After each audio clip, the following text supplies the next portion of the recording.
আসসালামু আলাইকুম। ৬,০০০ মার্কেটের একটা বেশ ক্রিটিক্যাল পয়েন্ট ছিল। একটা একটা ঝামেলাপূর্ণ জায়গা ছিল, একটা নাজুক পয়েন্ট ছিল। বিগত বেশ কয়েকটা ভিডিওতে ৬,০০০ পয়েন্ট এই জায়গাটা নিয়ে আপনাদের সাথে আমি আলোচনা করে আসছিলাম যে মার্কেট ৬,০০০ লেভেলে এই জায়গাটাতে মার্কেট ঝামেলাতে পড়তে পারে।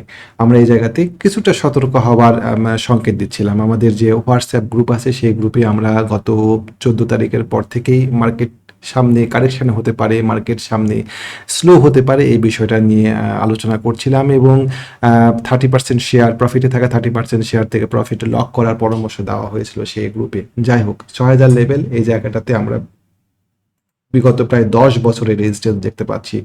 ২০১৭ সালে এখানে একবার, ২০১৯ সালে, ২০২১ সালে, ২০২২ সালে এবং সর্বশেষ ২০২৪ সালে সরকার পট পরিবর্তনের পরে মার্কেটের একটা বিশাল উত্থান। সেই উত্থানে ৬,২৫০ মার্কেট গিয়েছিল, সেখান থেকে মার্কেট আবার নেমে একই সপ্তাহে ৬,০০০ নিচে ক্লোজ হয়ে গিয়েছে। সুতরাং ৬,০০০ এই লেভেলটা একটা ক্রিটিক্যাল, একটা নাজুক জায়গা ছিল। ঠিক বর্তমান সময়ে এই জুলাই মাসের মাঝামাঝি মার্কেট ৬,০০০ এই জায়গাতে এনকাউন্টার করে।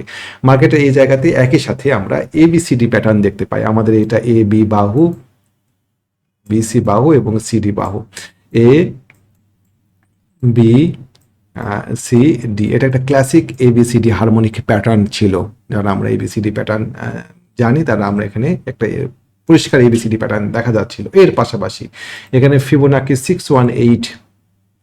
618 খুব কাছাকাছি জায়গা ছিল। ৬,০৫০ এরকম জায়গাতে ফিবোনাকি 1.618 এক্সটেনশন ছিল। সবকিছু মিলে এখানে একটা রেজিস্ট্যান্স ক্লাস্টার ছিল। খুব সহসা এই জায়গাটা পার করা মার্কেটের পক্ষে খুব একটা সহজ ছিল না। যদিও মার্কেট সুপার ট্রেন্ডে ছিল, সুপার আপ ট্রেন্ডে ছিল, তারপরেও ৬,০০০ এই লেভেলটাতে কিছুটা সন্দেহ, কিছুটা আশঙ্কা, কিছুটা ভীতি কাজ করছিল যে এই জায়গাটা হয়তো মার্কেট পার করতে পারবে না। এবং সেটা গত ভিডিওতে আমি আপনাদের দেখিয়েও দিয়েছিলাম যে মার্কেট ৬,০০০ এর নিচেও কয়েলিং করতে পারে, সাইড বেজ মুভমেন্ট করতে পারে, আবার ৬,০০০ পার করে উঠেও মার্কেট এই জায়গাতে একটা সাইড বেজ মুভমেন্ট করতে পারে। সাইড বেজ মুভমেন্ট একটা অবধারিত ছিল মার্কেটের। এখন প্রশ্ন আসতে পারে যে এটা কেন একদম শুরুর দিকে ৬,০০০ বা ৫,৯৬০ উঠেছিল মার্কেট, এখানে কেন কনফার্মেশন দরকার ছিল? এমন হতে পারতো যে মার্কেট এটা পার করে গিয়ে এইখানে সাইড বেজ মুভমেন্ট করে মার্কেটে উঠছে। ঠিক এরকম সময়েই মার্কেটের মার্জিন লোন নিয়ে একটা ঝামেলা তৈরি হয়ে গিয়েছে, যেটা এই যে পক্ষ লোন দেন মার্কেটে তাদের জন্য এটা একটা বিশাল ব্যবসা ছিল। এই ব্যবসাতে কেউ হস্তক্ষেপ করলে তারা সেটা কিছুতেই মেনে নিতে পারবে। শত শত কোটি টাকার লেনদেন হয় এই মার্জিন লোনের সুদ থেকে আয় ব্যয়ের হিসাব হয় তাদের। এবং ব্রোকারেজ হাউসগুলো, মার্চেন্ট ব্যাংকগুলোর, অনেক মার্চেন্ট ব্যাংক ব্রোকারেজ হাউসে যে পরিমাণ টাকা ব্রোকারেজ থেকে না তারা আর্ন করতে পারে তার থেকে বেশি তারা মার্জিন লোনের সুদ থেকে ইনকাম করে। এটা একটা বিশাল বড় বাণিজ্য। এখানে কেউ হাত দিতে পারে, খুব সহসা তারা এটাকে মেনে নেবেন বা এটাকে খুব সহজভাবে তারা দেখবেন, এটা ভাবার কোনো যৌক্তিক কারণ। আমরা যদি সেক্টরগুলো দেখতে যাই, bank sector, cement sector, ceramic sector, insurance, আজকে ইন্স্যুরেন্স সেক্টরটা কিছুটা পজিটিভ ছিল, মিউচুয়াল ফান্ড সেক্টর, তারপরে fuel and power, pharmaceuticals, textile, প্রত্যেকটা ক্ষেত্রে সেক্টরগুলোর দিকে আপনারা তাকায় দেখেন, প্রত্যেকটা সেক্টরের কোনো সেক্টরে একটা শেয়ারও পজিটিভ নাই।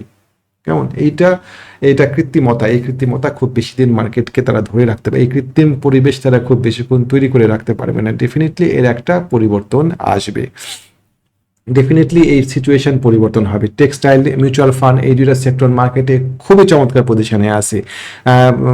হয়তো সাময়িক কোনো শেয়ার কারেকশানে আসছে, কিন্তু ওভারঅল যদি আপনি আমাকে চয়েস করতে বলেন তাহলে মার্কেটে টেক্সটাইল এবং মিউচুয়াল ফান্ড এই দুইটা সেক্টর খুবই ভালো পজিশনে আছে। এই দুইটা সেক্টরের দিকে আমরা খেয়াল রাখতে পারি। এই দুইটা সেক্টর দিয়ে সামনে হয়তো আরও ভালো কোনো মুভ আসতে পারে। যাই হোক, এখন মার্কেটের এই যে বিশাল বড় একটা কারেকশান হলো, এই কারেকশানে আপনার হাতে থাকা শেয়ারের অবস্থা কী?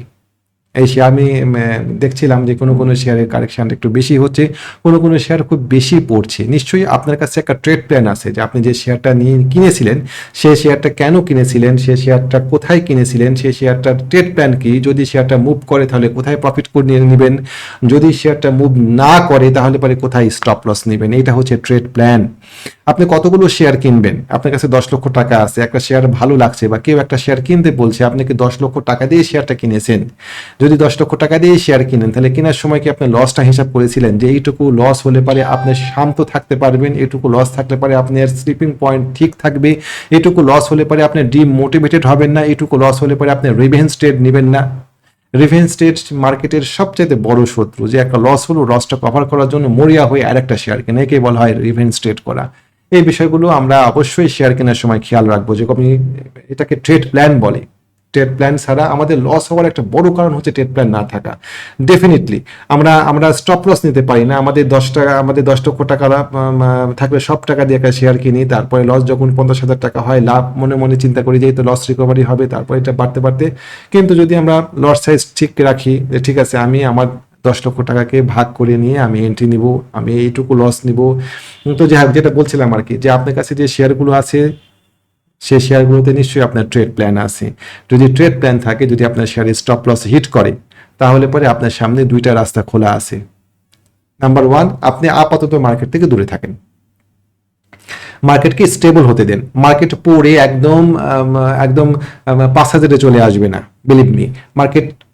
মার্কেট কারেকশানে আসবে, মার্কেট হয়তো আরো 60-70 পয়েন্ট, আর খুব বড় জোর 5,700 এরকম জায়গাতে মার্কেট এসে আর তার আগে বলিনি, মার্কেট যে পজিশনে আছে ডেইলি চার্টে, তাতে আগামীকালকে মার্কেটকে একটা পজিটিভ ক্যান্ডেল দিতেই হবে ডেসপারেটলি।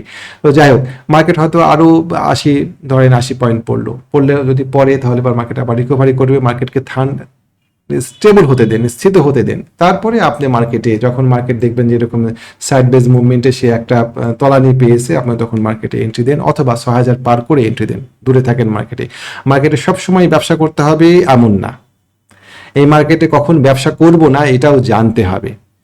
আর একটা কাজ করতে পারেন, সেটা হচ্ছে উপযুক্ত একটা ভালো শেয়ার দেখে আপনি পজিশন নিতে পারেন লস রিকভারি করার জন্য। অবশ্যই ট্রেড প্ল্যান এখানেও থাকতে হবে, এখানেও আপনি লট সাইজ ঠিক রাখতে হবে, কোথায় কিনছেন কোথায় বিক্রি করছেন এই বিষয়গুলো দেখে আপনি একটা শেয়ার নিয়ে লস রিকভারি করতে পারেন। অনেকগুলো শেয়ার, বেশ কয়েকটা শেয়ার দেখলাম, আমি গতকালকে আলোচনা করেছি, অনেকগুলো শেয়ার আছে যে শেয়ারগুলো ভালো পজিশনে আছে, কোনো শেয়ার বেশ হাই রেটে থাকলে পরেও শেয়ারগুলো ভালো পজিশনে আছে। আজকে অনেকগুলো শেয়ার মুভমেন্টে যাওয়ার চেষ্টা করছিল, এরকম একটা শেয়ার থেকে আপনি শেয়ার বাছাই করে নিতে পারেন। যেহেতু মার্কেট খারাপ, আমি নতুন করে কোনো নতুন শেয়ার নিয়ে আলোচনা আর না করি। আমরা আশাবাদী হব যে মার্কেট আবার পজিটিভ জায়গাতে ফেরত আসবে। মার্কেট প্রায়, আমরা সব মুছে দিই, মার্কেট প্রায় যদি আমরা ধরি গত মার্চ থেকে, মার্কেট প্রায় আমরা যদি গত মে থেকে ধরি, গত মে জুন জুলাই 3 মাসে মার্কেট প্রায় 800 পয়েন্ট বেড়েছিল। 800 পয়েন্টের এগেনস্টে মার্কেটে কারেকশন হয়েছে মোটামুটি 180 পয়েন্ট। মার্কেট, এটা খুবই স্বাভাবিক, যৌক্তিক। মার্কেট যদি টানা এভাবে বাড়ে, প্রতিদিনই, এটা না, মার্কেট যদি টানা, ধরেন মার্কেট 3,000 পয়েন্ট বাড়বে বা 1,500 2,500 পয়েন্ট বাড়বে, মার্কেট 7,000 পয়েন্টে যাবে, আমি ধরে নিলাম। তো মার্কেট যদি 7,000 পয়েন্টে যায় এবং প্রতিদিন যদি 50 পয়েন্ট 60 পয়েন্ট করে বাড়ে, তাহলে পরে মোটামুটি 30-35 দিনের মধ্যে মার্কেট 7,000 পয়েন্টে চলে যাবে, মার্কেটের ব্যবসা শেষ। বরং এই 7,000 পয়েন্ট, মানে এখান থেকে আরো 1,500 পয়েন্ট সময় নিয়ে বাড়ুক, 6 মাসে 1 বছরে বাড়ুক, তাহলে পরে এই টোটাল সময়টাতে আপনি ব্যবসা পাবেন।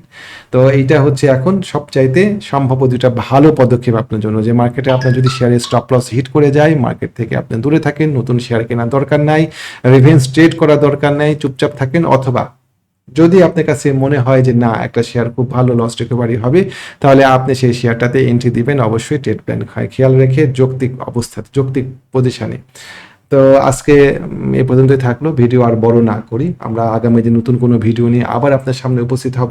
আমি আবারও বলি, মার্কেট নিয়ে আমরা আমরা আমরা নিরাশ হব না। মার্কেট ঠিক আছে, এটুকু কারেকশন, মার্কেট পড়তে পারে এবং কারেকশনের কবলে পড়বে। আমি যদি আপনাদেরকে দেখাই 2020 সালের সিনারিও, মার্কেট প্রচুর বেড়েছিল, এখানেও মার্কেটকে আমরা কারেকশন হতে দেখেছি, এবং কখনো কখনো মার্কেটের এই কারেকশনটা অনেক বড় ছিল। এখানে মার্কেটে কারেকশন হয়েছিল প্রায় 800-900 পয়েন্ট। মার্কেট কি শেষ হয়ে গিয়েছিল? আমাদের মার্কেট কিন্তু বাড়া শুরু করেছিল 2020 সালের জুলাই থেকে। হ্যাঁ, আমাদের এখান থেকে বাড়তে গিয়ে, আমি আপনাদেরকে দেখাই, আমাদের এখান থেকে বাড়তে গিয়ে মার্কেট এখানে 800 পয়েন্টের একটা কারেকশনে পড়েছিল। তারপরও শুরুতেই মার্কেট এখানে আরেকটা কারেকশনে পড়েছিল, এখানে মার্কেট আরেকটা কারেকশনে পড়েছিল প্রায় 350 পয়েন্টের, প্রায় 375 পয়েন্টের একটা কারেকশনে পড়েছিল। কতটুকু বাড়ার পরে মার্কেটটা করোনার পরবর্তী পর্যায়ে মার্কেট 1000 পয়েন্ট বাড়ার পরে এখানে মার্কেটের একটা কারেকশন হয়েছিল। সুতরাং এই কারেকশনগুলো খুবই যৌক্তিক, এই কারেকশনগুলোতে ডিমোটিভেটেড হব না। আপনি যে কাজটা করতে পারেন সেটা হচ্ছে, আমি আবারও বলেছি, নতুন করে আর না বলি, যে আপনি এই জায়গাতে নতুন করে এন্ট্রি না নিয়ে ওয়েট করেন মার্কেটকে আবার স্বাভাবিক হওয়ার, মার্কেট আবার স্বাভাবিক হবে এরকম সিচুয়েশনে এখানে যেমন সে একটা এখানে যেমন সে একটা সাপোর্ট পেয়ে গিয়েছিল, এরকম জায়গাতে এরকম সাপোর্ট পাওয়ার অপেক্ষাতে থাকেন। এর পাশাপাশি অনেকগুলো ভালো শেয়ার আছে, আপনি চাইলে পরে সেই শেয়ারগুলোতেও এন্ট্রি নিতে পারেন। আশা করি আমি আপনাদেরকে বোঝাতে পেরেছি। ভিডিও শেষ করছি। আপনারা অনেকেই জানেন, আমি আমাদের প্রতিটা ভিডিওতেই বলি যে আমাদের একটা হোয়াটসঅ্যাপ গ্রুপ আছে, যেখানে আমরা শেয়ার নিয়ে আলোচনা করি, শেয়ার সাজেস্ট করি, কোন শেয়ারটা ভালো হবে, কোন শেয়ার কোথায় প্রফিট নেবেন, যদি কোনো শেয়ারে লস হয় সেই কোন শেয়ার দিয়ে লসটা রিকভারি করব, এই বিষয়গুলো আমরা বিস্তারিতভাবে ওই সমস্ত এই গ্রুপটাতে আলোচনা করি। আপনি যদি সেই গ্রুপে যুক্ত হতে চান, কিছু শর্ত সাপেক্ষে আমাদের গ্রুপে যুক্ত হতে পারবেন। গ্রুপে যুক্ত হওয়ার ক্ষেত্রে আমাদের হোয়াটসঅ্যাপ নাম্বারটা আপনার সাথে শেয়ার করছি, 019219311195। ভালো থাকবেন। আগামীকাল নতুন কোনো ভিডিও নিয়ে আপনাদের সামনে উপস্থিত হবো আবার ইনশাআল্লাহ। আসসালামু আলাইকুম।